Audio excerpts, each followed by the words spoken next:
Connaissance, recherche, sciences, mathématiques, théorie, physique, philosophie, conférences, archéologie, nature.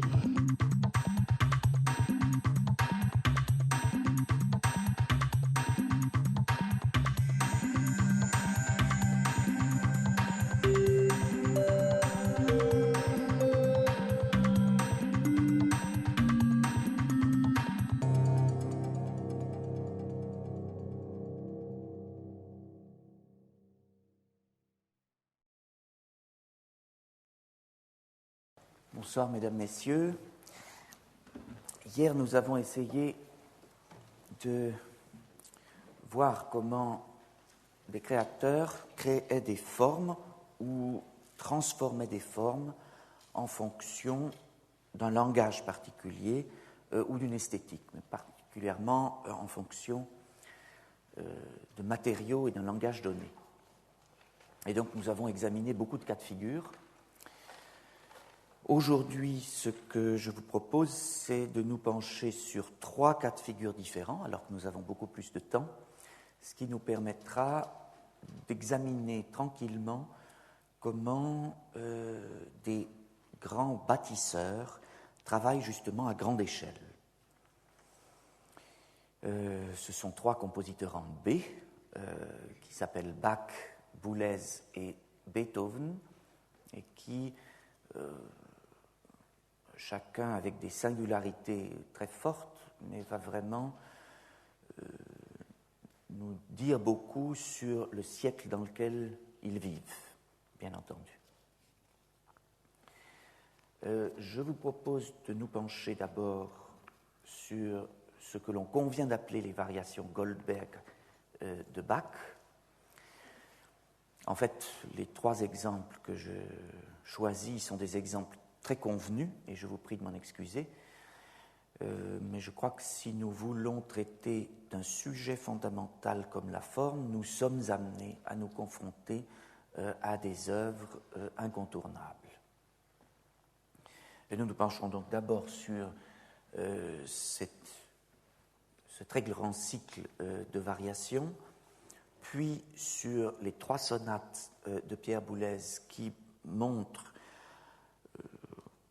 dans la première période de sa création, très bien sa réflexion, notamment sur la question de la forme, à un moment de table rase, puis d'établissement d'un nouveau type de langage. Ensuite, nous examinerons une sonate, non pas de la première période beethovenienne, comme hier, mais de la dernière, c'est-à-dire la sonate opus 110. Alors, Bach appelle son œuvre un air avec différentes Veränderungen, transformations, si vous me permettez de traduire ce terme d'allemand difficile à traduire de cette façon-là. Et je devrais me confondre en excuses de présenter cette œuvre au piano, mais je fais partie de ceux qui croient que même si Bach nous a spécifié qu'elle était écrite pour clavecin à 2 manuels, eh bien, il est possible de l'interpréter de façon fructueuse sur un piano moderne. Alors, vous connaissez naturellement l'air par cœur, mais ce que nous en retiendrons,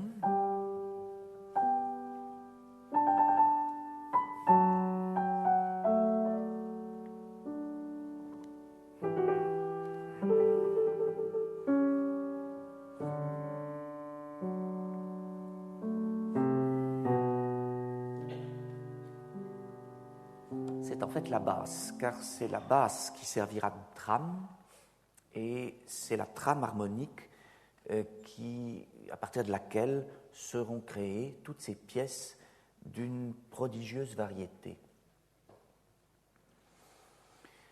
En fait, nous retrouvons ce schéma très clairement dans les premières variations. Je mets en valeur le thème, en quelque sorte, c'est à la basse elle-même.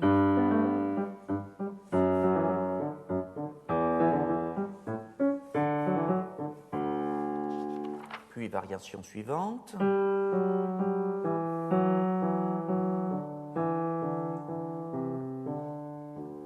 ainsi de suite. Une fois le thème, ou plutôt l'air énoncé, avec ses symétries parfaites et la décoration de son ornementation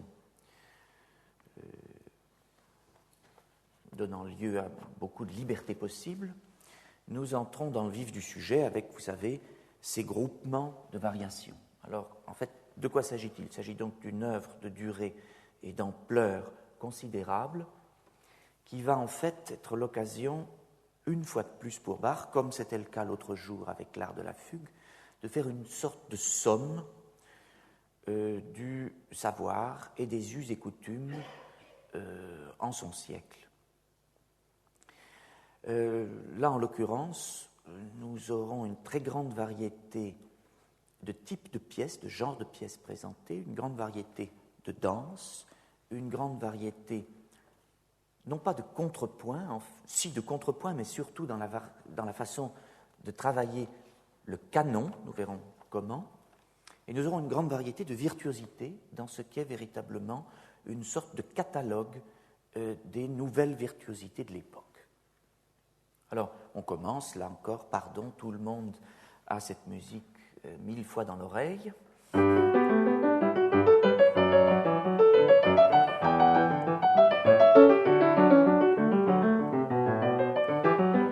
Par une musique qui a un mélange extrêmement sain de rythmes dansés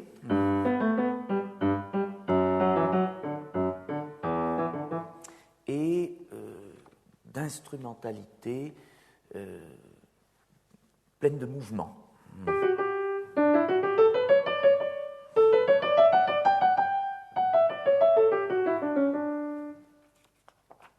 La pièce qui suit, la variation qui suit, a une voix de plus. Alors on n'a pas simplement une basse qui varie notre basse de Passacaille. En fait, le principe de la basse récurrente et variée, c'est le principe de la Passacaille. Donc on voit combien, une fois de plus, Bach enveloppe les différentes techniques dans une œuvre de synthèse. Eh bien là, nous avons maintenant la partie de basse que j'ai jouée tout à l'heure et une partie de chant qui va bientôt être imitée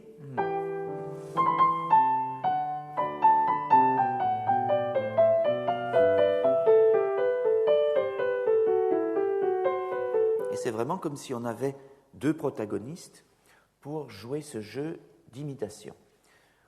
Au début, nous pensons, c'est peut-être un canon. En fait, non, c'est une imitation libre.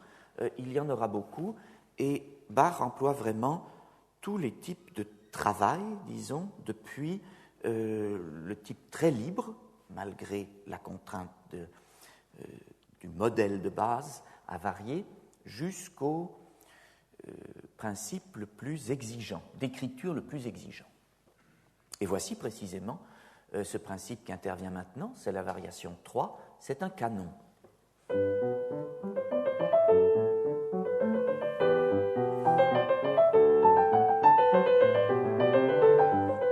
Alors pourquoi ne distingue-t-on pas ce canon autant que quand les voix sont très séparées? Parce que justement elles ne le sont pas. Elles sont tout le temps en train de se tisser l'une l'autre parce que le canon est à l'unisson. C'est comme un point zéro dans la distance du canon. Vous vous rappelez tous ces jeux de distance que nous avons observés l'autre jour avec l'art de la fugue? Eh bien là, Bach va jouer avec cela à sa façon à lui.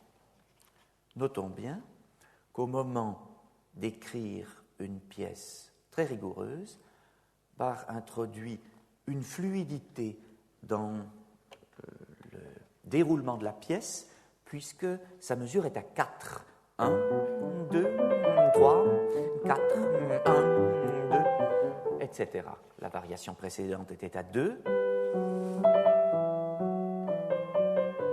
Et la première à 3. 1, 2, 3, 1, 2, 3. On voit ainsi tous les niveaux et et il y en a toujours davantage, à partir desquels Bach travaille l'extraordinaire diversité dans ce cycle de 30 variations d'un même thème. Ces 3 variations faisaient un tout, car toujours on aura des ensembles de 3 variations et toutes se termineront toujours par un canon. Le principe du canon, donc cette écriture tellement rigoureuse, sera toujours employé pour ordonner, en quelque sorte, la grande architecture et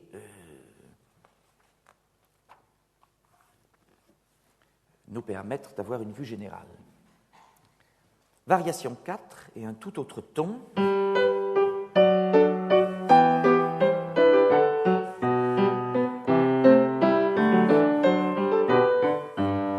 On voit bien ici que les jeux d'imitation portent sur plus de couches, 4, et sur un très court motif, variation très dynamique et une sorte de préparation pour le futur de l'esprit de fugue avec ces imitations à couches multiples. Dans la variation suivante, nous voyons combien Bach joue avec ses mains et joue avec l'instrument pour lequel il écrit.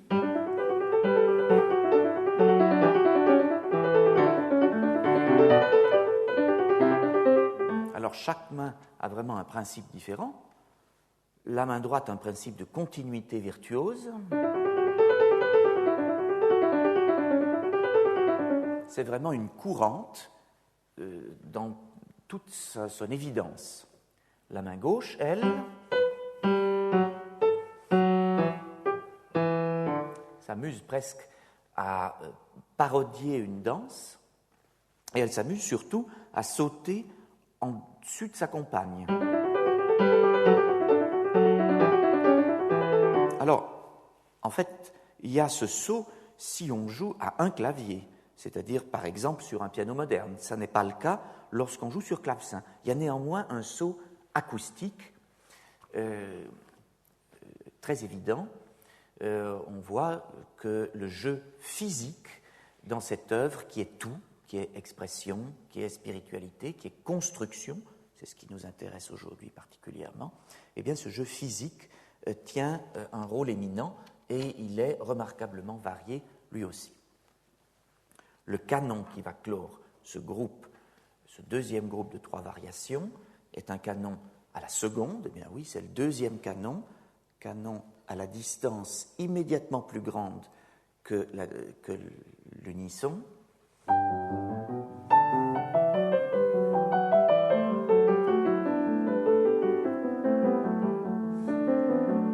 En effet, Bach va constamment augmenter la distance des 2 voix qui s'imitent. Ça va être la façon pour lui de structurer, de nous aider à suivre en fait la forme de cet ensemble de pièces. Groupe suivant, et là encore, changement de ton extraordinaire. La gigue qui vient est extrêmement enjouée, d'une grande liberté de ton et de ligne.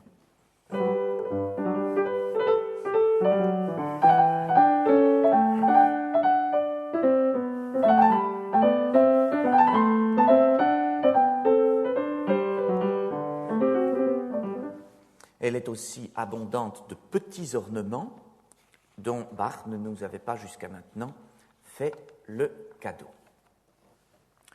Un autre type de jeu de main, si j'ose dire, pour la prochaine variation. Pratiquement chaque ensemble de 3 variations comporte une variation, très souvent une variation caractéristique, une variation virtuose et une variation canonique.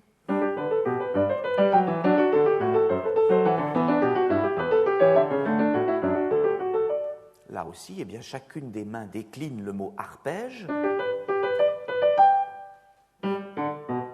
Vitesse différente, direction différente. Le canon suivant, lui, est à la tierce, bien sûr. Maintenant, nous connaissons la règle du jeu. Alors, essayons de distinguer comment l'intervalle qui augmente peu à peu nous permet d'affiner notre perception du canon.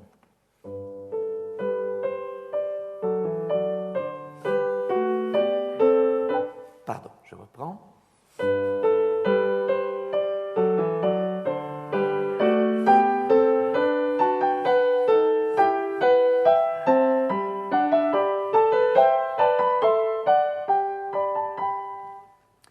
En fait, ce canon s'apparente légèrement au numéro 30, ce qui sera le quolibet final.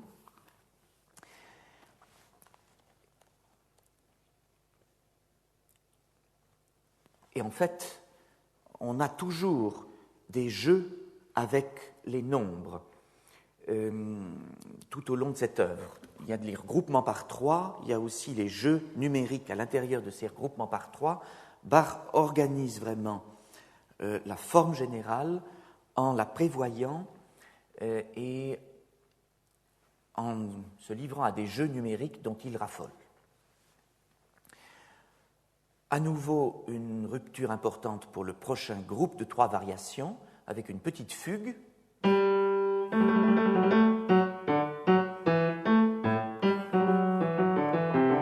sûr, notre sujet de fugue est une variation de notre thème.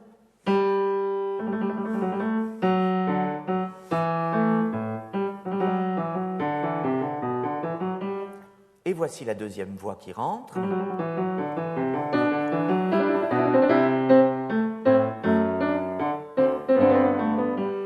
On voit vraiment que Bach est intéressé d'inclure dans son œuvre le plus possible de types de pièces différents, vraiment d'amener un univers musical entier dans une cohérence donnée. La prochaine variation nous montre bien la façon dont il combine en même temps imitation et geste d'exécution et virtuosité.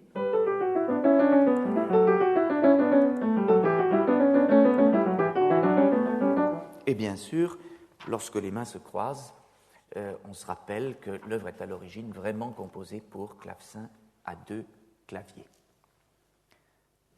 Quatrième groupe, canon à la quarte maintenant.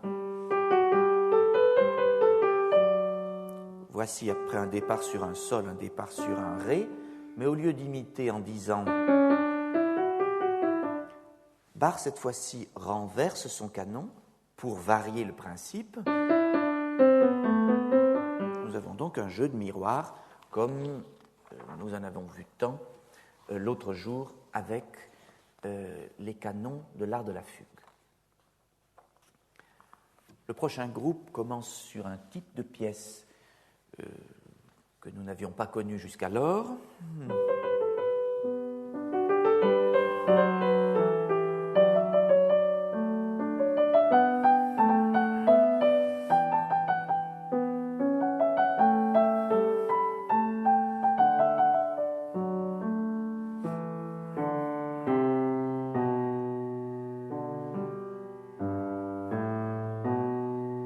La main gauche nous fait vivre le balancement profond d'une sarabande et la main droite, elle, ornemente au maximum tous les ornements ayant été écrits par Bach, comme presque toujours lorsqu'il a le temps de réaliser complètement les pièces qu'il compose.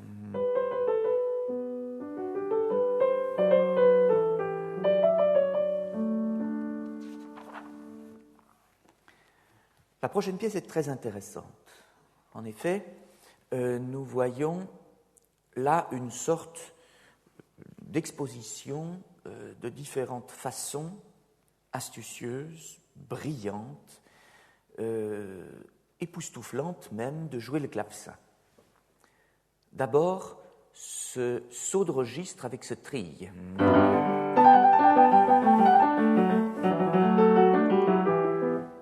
Et puis ensuite, ces notes ornementées, mais totalement écrites. sorte de cascade de petits ornements. Et puis ensuite, cette sorte d'ostinato tournoyant, et enfin, cette sorte de cavalcade finale. On voit bien qu'ici, il y a vraiment un désir, en restant toujours très savant, d'écrire une œuvre qui est un défi d'exécution. On se remémore à ce moment-là que Bach, l'un des plus informés des musiciens de son époque, connaissait très bien la musique qui s'écrivait, qui se jouait dans les différents pays à ce moment-là, et il était fort possible et plus que probable qu'il ait eu entre ses mains les récentes publications des exercices de Scarlatti pour le clavecin et qu'il ait été stimulé, même tard dans sa production, par cette sorte de challenge et qu'il ait souhaité inclure une sorte d'ensemble d'études pour le clavecin à cet ensemble de variations qui est aussi un ensemble de canons, qui est aussi une passacaille et qui est aussi une cathédrale quant à la forme générale dans la richesse de ses volumes et de ses symétries.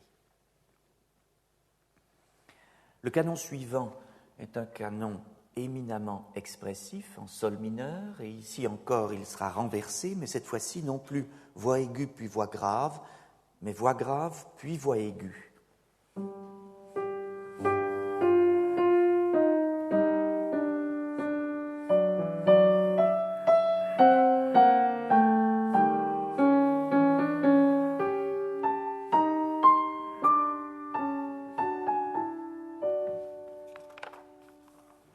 Nous arrivons alors au 5e groupe de 3 variations, 15 variations en tout, plus le thème, cela fait 16. Il nous reste à entendre 15 variations, plus le thème, ou plutôt l'aria, qui sera réitéré en da capo à la fin. Nous aurons ainsi 2 ensembles de 16 pièces. Cela nous rappelle terriblement la structure de notre thème, qui était faite de 8 plus 8 mesures, une barre de répétition, et à nouveau 8 plus 8 mesures, 16 plus 16, donc 32 morceaux. Bach, le faiseur d'ordre, le bâtisseur génial, naturellement, travaille de façon à obtenir une organicité considérable qui permet au macrocosme qu'il propose d'avoir une cohérence confondante. Mais comment le manifester? Comment nous faire sentir? Eh bien, voilà, on est au point central. C'est l'axe central, la moitié de ce monument. Eh bien, il nous fait entendre d'abord ce canon en mineur. C'était notre première pièce en mineur depuis le début des variations. Il nous fait entendre aussi une fin de canon tout à fait extraordinaire.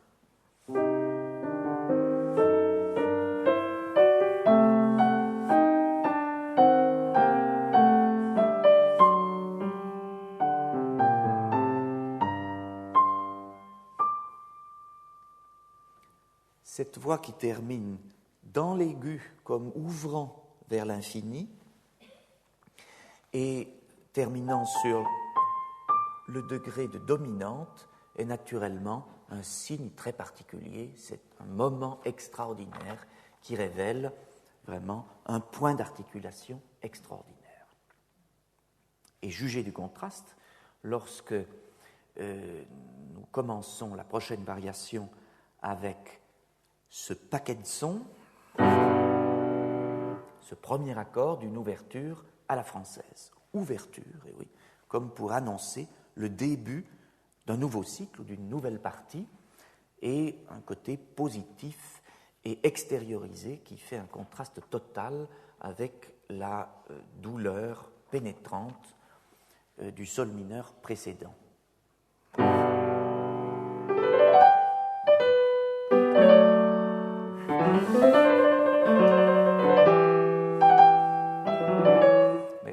naturellement, Bach pense toujours à faire appartenir les plus grands contrastes au même monde.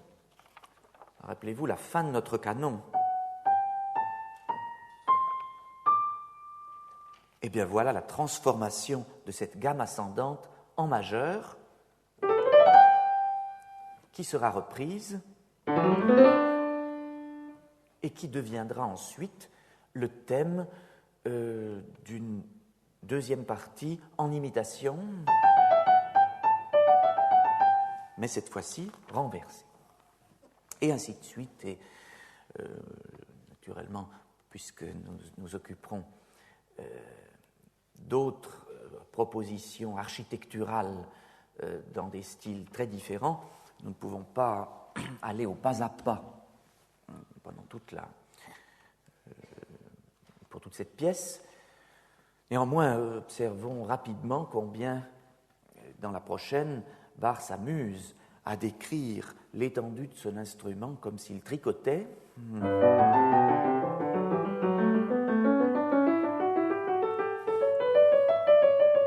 Et puis pour rebrousser chemin,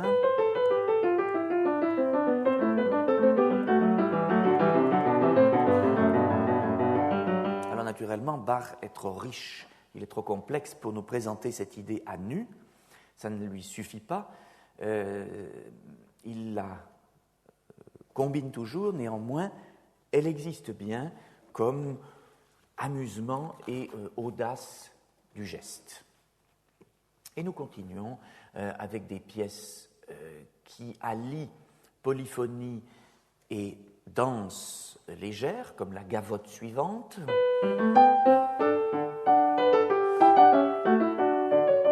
Nous rappelons l'autre jour, comme Bach est maître pour mélanger parfois une écriture savante et un caractère léger, avec tout type de danse,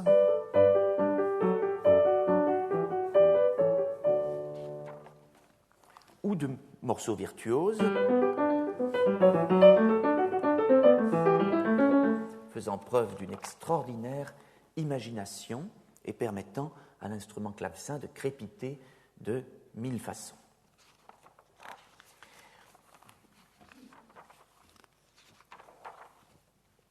Il nous faut bien sûr nous arrêter sur la variation 25, qui est un aria très ouvragé, celui-là, mais en mineur. C'est la grande variation souffrante du cycle, ou en tout cas la plus souffrante, et elle est d'une audace harmonique, d'une expression harmonique très puissante. Elle est aussi d'un chromatisme rare.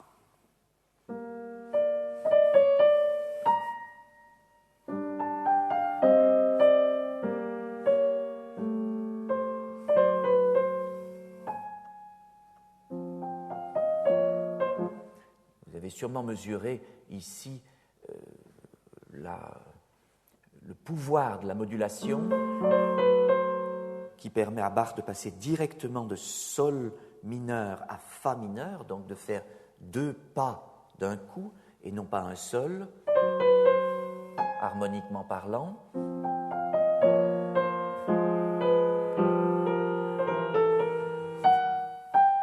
Pour revenir à sol mineur,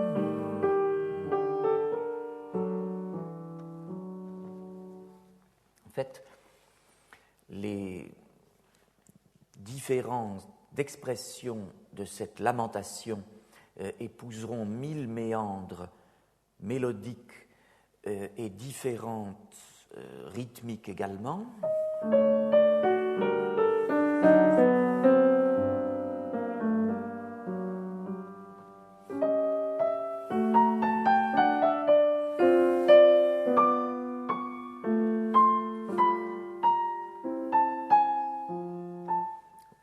Voici maintenant l'un de ces chromatismes harmoniques. Pardon, je reprends.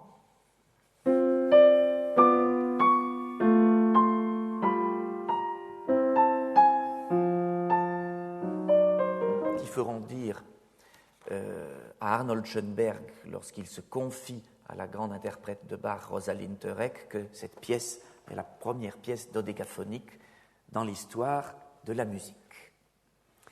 Chacun revoit l'histoire de la musique comme il le désire. Pour clore ce 9e ensemble de 3 variations qui a commencé d'une façon aussi extraordinaire, Bach fait une exception. Son canon, qui est cette fois à la 9e, bien sûr, ne sera pas composé de 2 voix qui s'imitent sur une basse, mais seulement des 2 voix qui font le canon. C'est un signe pour nous dire il se passe quelque chose maintenant.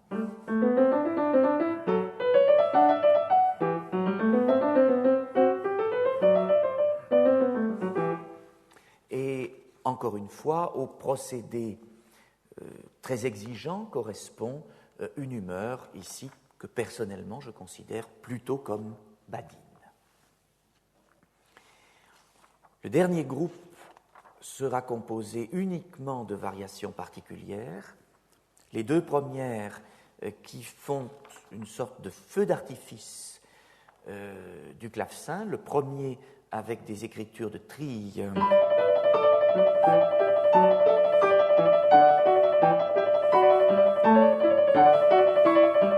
simple ou double, et la deuxième d'accords alternés.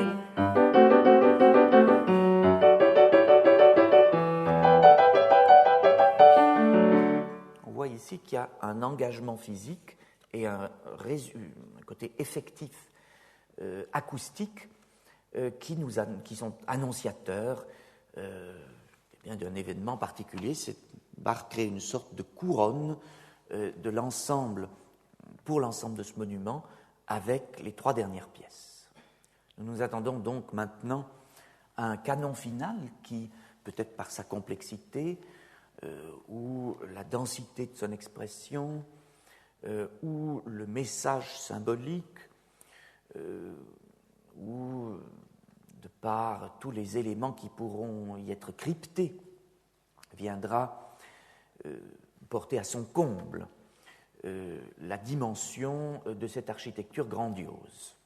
Et là, c'est un nouveau coup de génie d'un compositeur décidément très vivant et qui décide ici de nous livrer non pas son canon final, mais un quolibet où il mélange, vous savez, c'est cette histoire fameuse et que vous connaissez bien, 2 chansons extrêmement légères, voire plutôt triviales, dans une combinaison qui n'est pas un type de combinaison savante, mais un type de combinaison vocale bon enfant, celle qui se pratique dans les foyers ou lors de réunions sociales improvisées. Le tout, naturellement, sur le plan technique comme sur le plan de l'humeur musicale, crée tout d'un coup une sorte de jeu de décalage qui ne donne que plus de force à ce geste compositionnel tout à fait particulier et qui nous montre la complexité de la personne Bach et du compositeur qui est capable de soutenir un très grand édifice en ayant un degré de fantaisie toujours surprenant.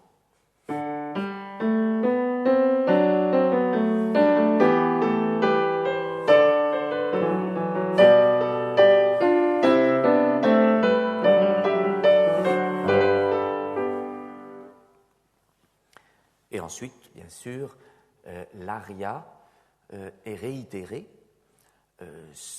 dans son état originel ou plus vraisemblablement plus ornementé, c'est laissé à la délicatesse de l'interprète, ce qui permettra à cet ensemble tellement symétrique, avec des jeux de répartition tellement ordonnés, d'être encadré par une pièce similaire ou presque similaire, selon l'interprétation, selon l'ornementation qu'on en fait.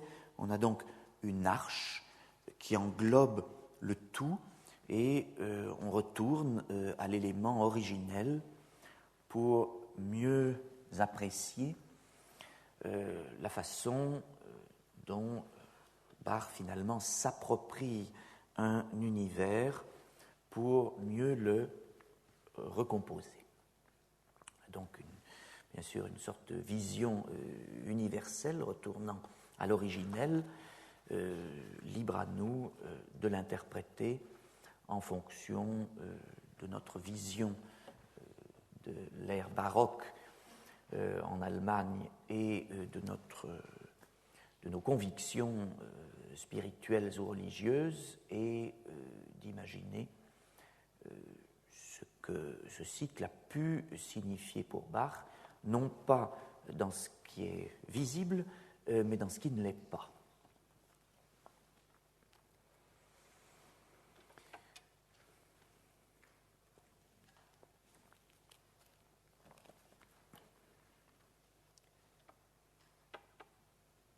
Ce que je voulais bien sûr souligner, c'était comment un créateur peut s'interroger sur le type d'architecture qu'il peut bâtir pour essayer de réfléchir sur son siècle. Là, on voit bien que Bach, l'homme de connaissance, le musicien complet, l'homme informé, inclut dans sa composition tant de richesse, et que cette façon de réfléchir à l'état d'un monde, finalement, l'amène à se dépasser en créant un type de forme particulière. Cette démarche peut avoir lieu, justement,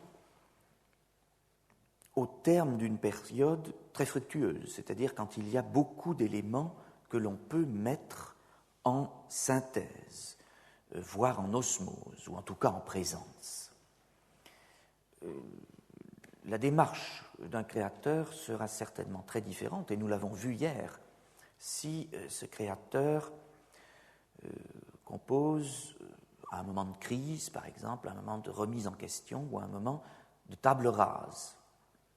Gageons que Bach ne nous aurait pas du tout fait la même proposition compositionnelle s'il avait vécu, et c'est une hypothèse totalement stupide naturellement, mais s'il avait vécu juste au lendemain de la guerre de 30 ans. Eh bien, précisément, Pierre Boulez est un jeune homme qui se jette dans la création au lendemain d'une guerre qui, elle aussi, est très destructrice, qui est la Deuxième Guerre mondiale.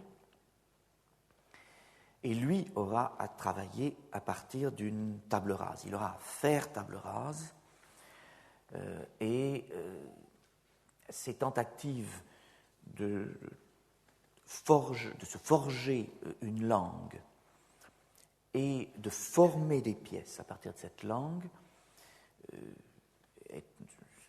ces tentatives sont naturellement à être observées en fonction d'un contexte succédant immédiatement à une crise majeure.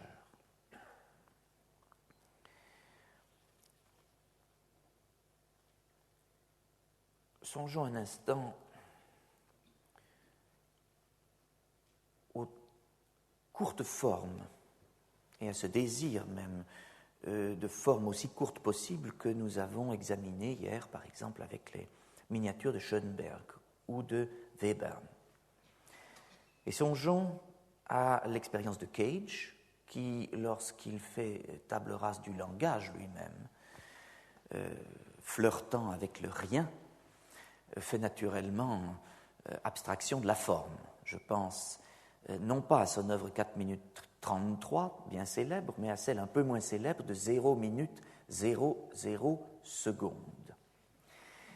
Si nous songeons à cette pièce, non pas avec le sourire, mais plus philosophiquement, nous pouvons tenter de nous mettre dans la peau de cette génération, celle de Boulez précisément, qui a dû recréer gestes, langage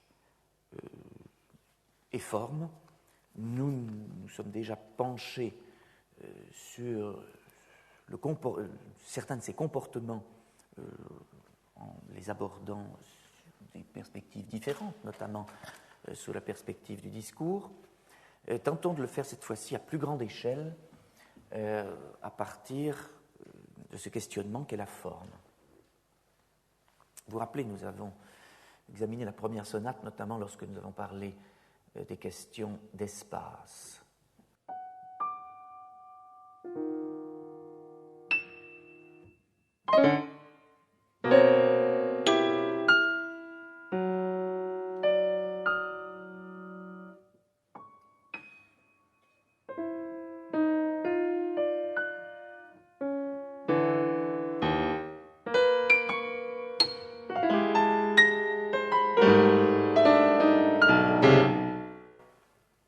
Alors, nous avons des petits ensembles de notes, des regroupements d'intervalles, en fait des petites successions qui vont bientôt devenir des successions très systématiques, sérielles, très systématiquement organisées, mais qui sont encore très libres, mais qui font des petits regroupements mis en espace et mis en geste de façon différente, mais qui créent, disons, des micro-événements spécifiques. Et puis, de micro-événement en micro-événement, les phrases vont s'organiser. Cela, nous l'avons déjà observé au mois d'avril, je crois.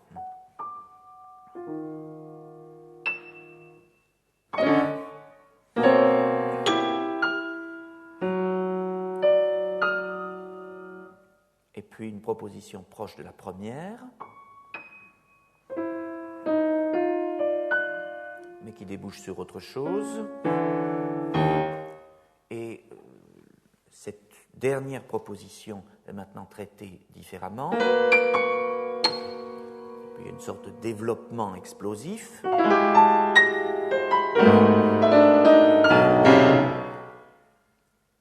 Ceci était une sorte de première page. Deuxième page, comme si on reprenait au début, mais agencé différemment.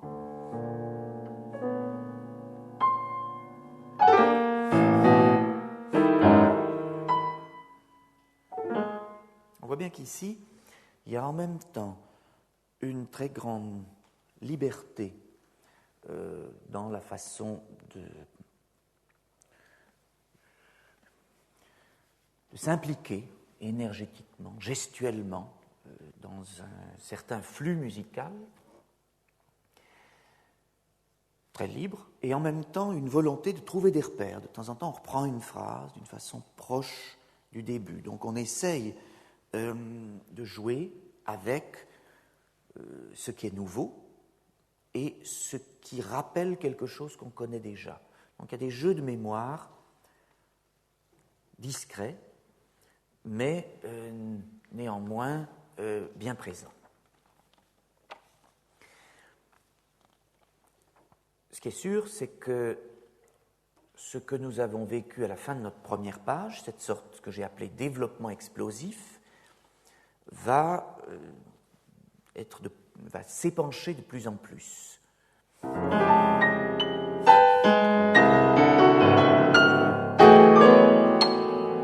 Donc même si il est difficile de suivre pas à pas un processus qui est en fait dilué ou explosé volontairement pour qu'en fait on perde relativement les pieds comme auditeur, malgré tout, d'une façon globale, il y a une sorte de direction, disons, dramaturgique.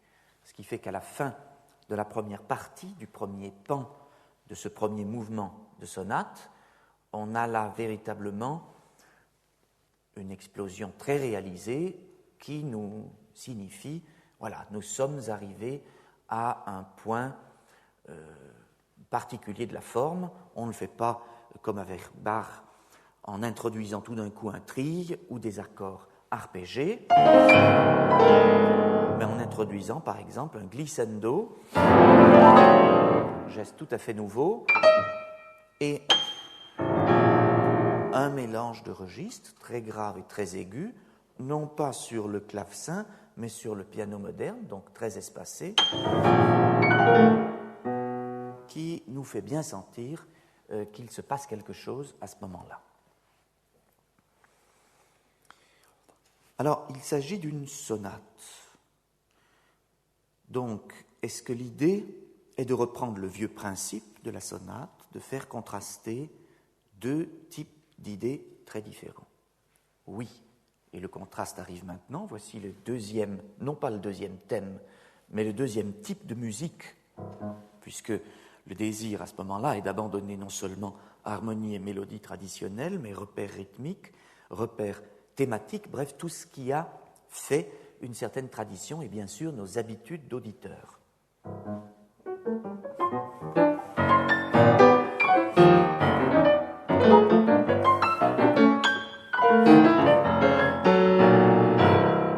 Alors, bien sûr, le type d'activité, je ne dis pas de texture ou de quoi que ce soit, difficile à définir, est radicalement différent. On a des sortes de petites cellules explosées qui ne sont même pas accrochées les unes aux autres, mais qui donnent l'impression générale d'une sorte de musique dispersée.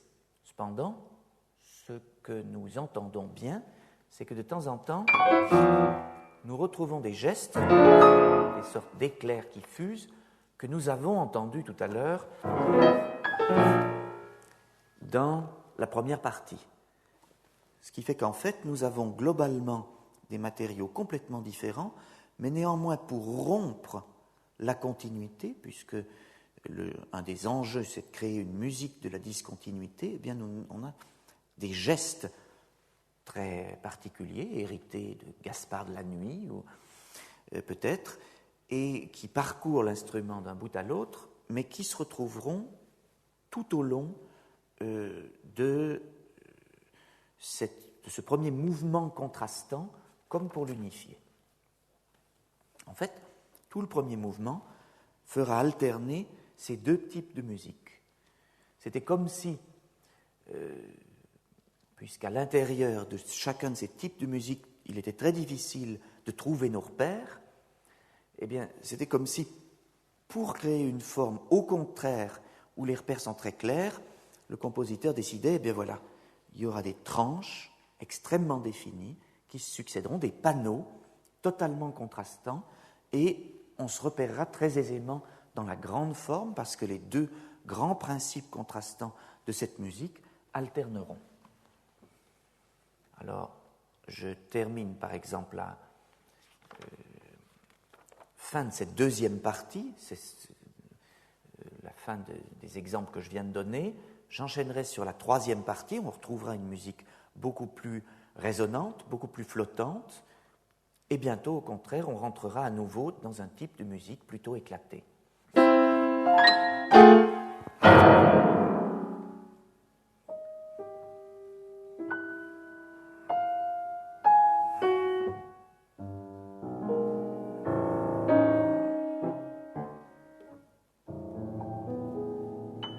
Voici maintenant notre éclair qui reparaît.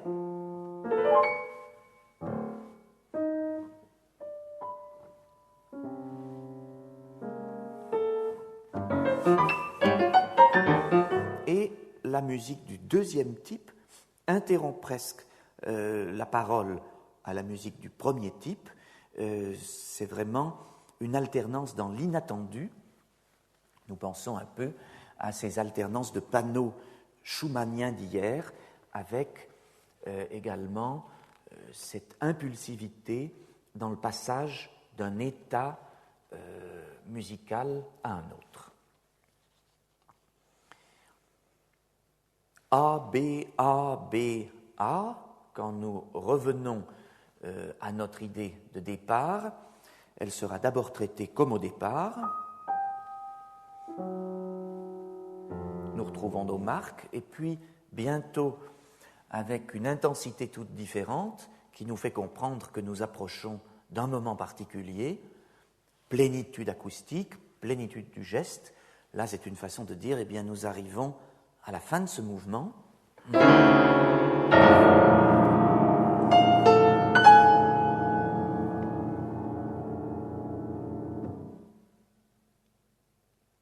Et Boulez aussi a ces moments d'étrangeté, disons, j'allais dire d'humour dans ce cas-là,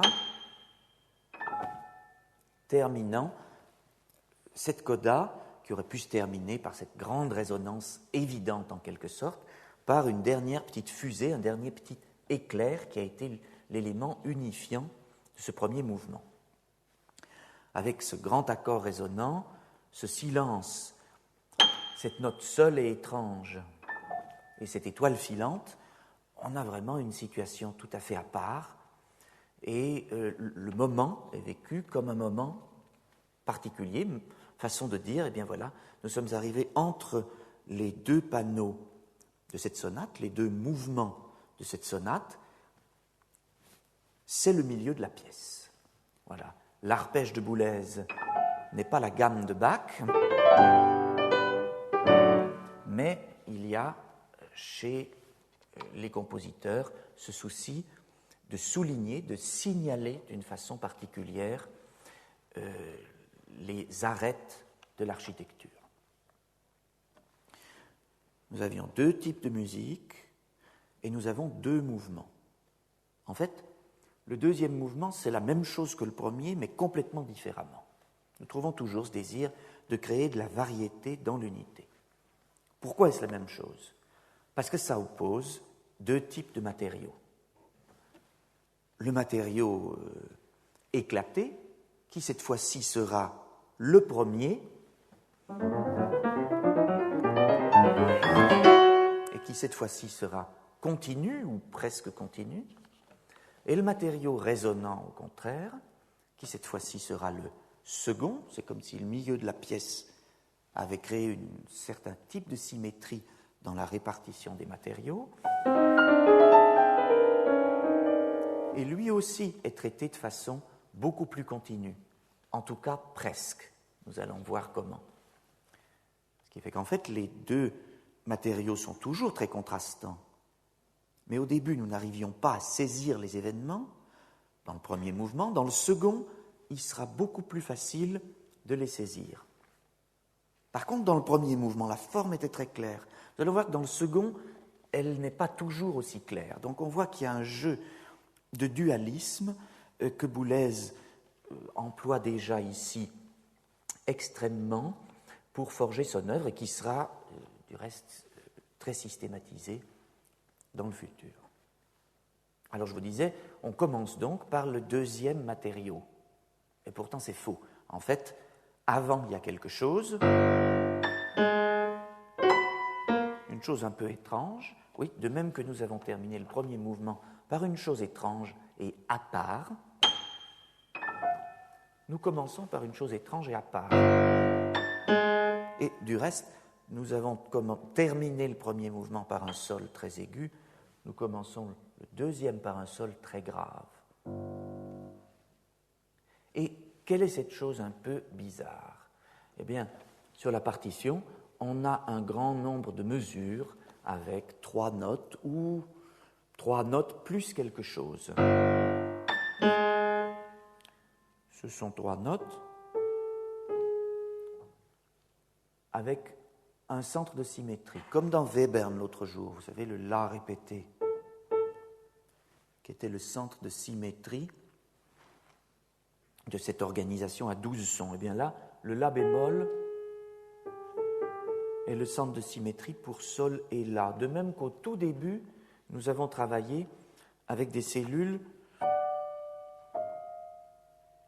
qui avaient un centre de symétrie d'une note énoncée toute seule.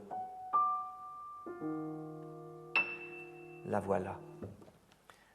Alors voilà, ces petites cellules, eh bien, qui vont être parfois ornementées, ce n'est pas une ornementation à la Couperin, je vous le dis tout de suite, vont être présentées les unes après les autres, comme des petits paquets vraiment qui se succèdent.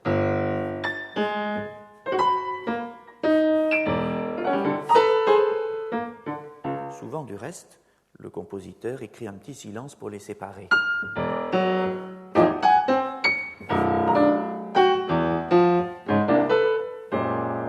On a vraiment une musique qui est hachée, comme une présentation d'un matériel qui n'est pas encore combiné. Et puis après cette introduction, nous ne savons pas encore de quoi il s'agit, les choses commencent. Et si nous regardons de près le graphisme, nous ne sommes pas très loin du deuxième matériau de tout à l'heure, le matériau éclaté. Si nous regardons dans le premier mouvement, nous lisions. Et si nous le lisons dans le premier, nous avons aussi des petites cellules. En fait, vous reconnaissez, ce sont des cellules qui viennent aussi d'un tronc commun, n'est-ce pas? Mais elles sont travaillées et ici, elles sont beaucoup moins dispersées qu'au début. C'est comme si la limaille était attirée par un aimant quelque part. Alors on a en même temps qui s'agglutine à... et puis également dans la même attraction, et ainsi de suite.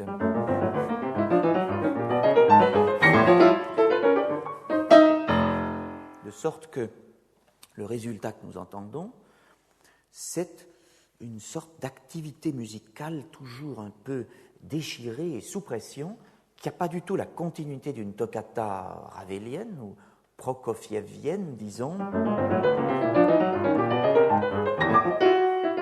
qui serait qu'un morceau brillant de plus, régulier et simplement atonal, mais qui est vraiment un type de virtuosité tout à fait nouveau, très particulier, qui vient aussi d'une main, celle du compositeur, très particulière. Alors, les choses avancent, prennent du terrain, elles s'épanchent vraiment, et on voit bien la liberté spatiale qui est celle de l'époque.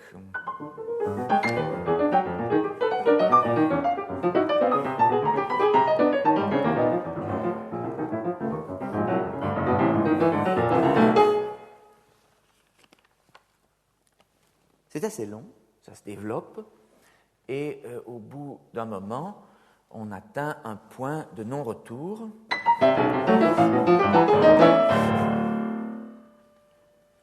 Et à partir de là, il y a un changement subit. Nous retombons dans l'autre type d'écriture. Inattendu complet, contraste complet. Alors, cette fois, pour composer des ensembles résonnants, on n'a pas affaire à des petites cellules qui s'agglutinent. Les choses sont beaucoup développées, mais à des lignes. Donc on a une sorte de polyphonie combinée, mais tellement entrecroisée et tellement résonante que nous l'entendons comme, non pas comme une harmonie excessivement riche, comme une sorte de matière sonore en mouvement d'un type tout à fait nouveau.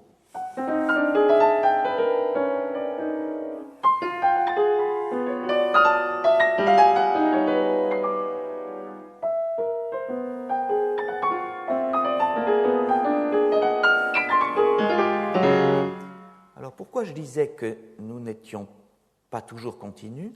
Parce que justement, ces sortes de phrases respirent et ont des longueurs toujours variées, de même que dans la pseudo-toccata précédente, les échardes qui terminaient une coulée de lave à un moment donné, eh bien, interrompaient le processus pour un temps. Donc on était continu, mais jamais tout à fait. Il y avait toujours des interruptions. Nous avons deux parties dans ce premier mouvement, à part l'introduction, les petites cellules. La première partie, c'est B et A, c'est-à-dire cette toccata, la matière éclatée, et puis la matière résonante, les deux vibraphones qu'on vient d'entendre, l'un après l'autre. C'est une autre façon de regrouper ce que nous avions et de traiter ce que nous avions dans le premier mouvement.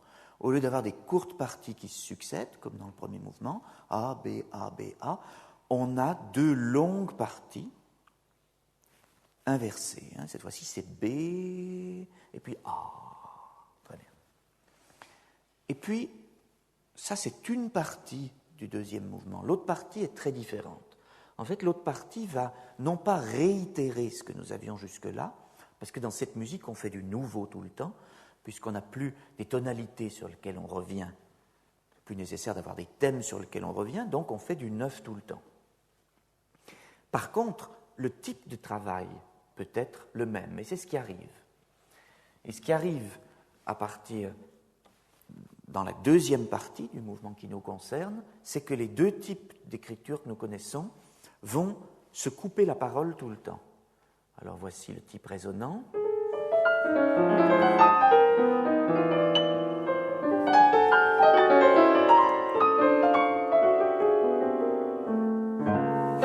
Et soudain,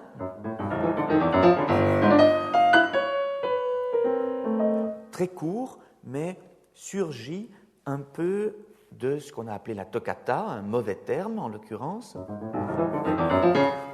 Pour s'interrompre tout d'un coup, on retombe dans la matière résonante pour continuer dans la toccata. Alors, ceci pourrait être très ennuyeux si c'était régulier et réitéré. Mais en fait, la matière que nous entendons est toujours différente. Le jeu de registre, les fluctuations aussi, les fluctuations de tempo également. La longueur des événements également, tout est varié. Et puis, le compositeur ajoute encore une donnée qui va apporter une dimension surprenante, suffisante, supplémentaire. C'est qu'entre chacun de ces matériaux tellement différents, il va poser une sorte de joint, mais de joint très dynamique. Ainsi, écoutez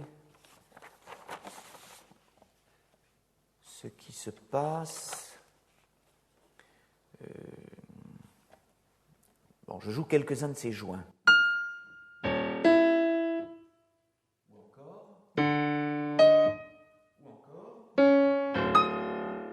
Alors, est-ce que vous reconnaissez quelque chose là-dedans? Eh bien, ce sont nos petites cellules du début.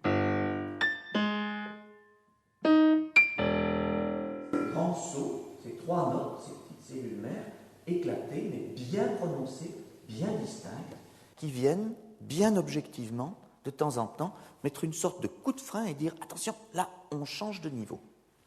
Ce qui fait qu'au bout du compte, nous avons l'impression qu'il se passe quelque chose quand nous passons d'un type de musique à un autre chaque fois, qu'il y a un type d'action presque volontaire, volontariste, du créateur qui a mis là quelque chose d'emblématique pour signifier ce changement. Il y a donc un signal, une démarche qui n'a rien à voir avec un côté pulsionnel qui ferait qu'on passerait, parce qu'on en a envie simplement, d'une dimension à une autre.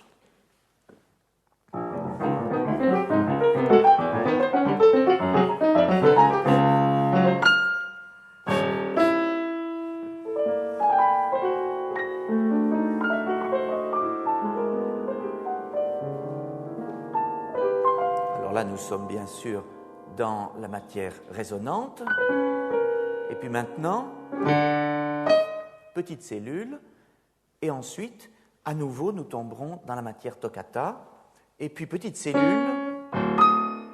Et ainsi de suite.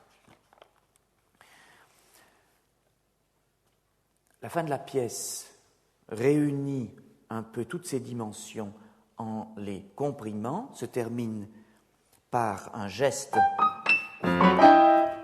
très péremptoire, un silence, comme le premier mouvement qui se terminait par un silence. Et vous vous rappelez, le premier mouvement se terminait par ce que j'ai appelé une étoile filante, en fait, un petit arpège. Et bien là, nous avons un accord arpégé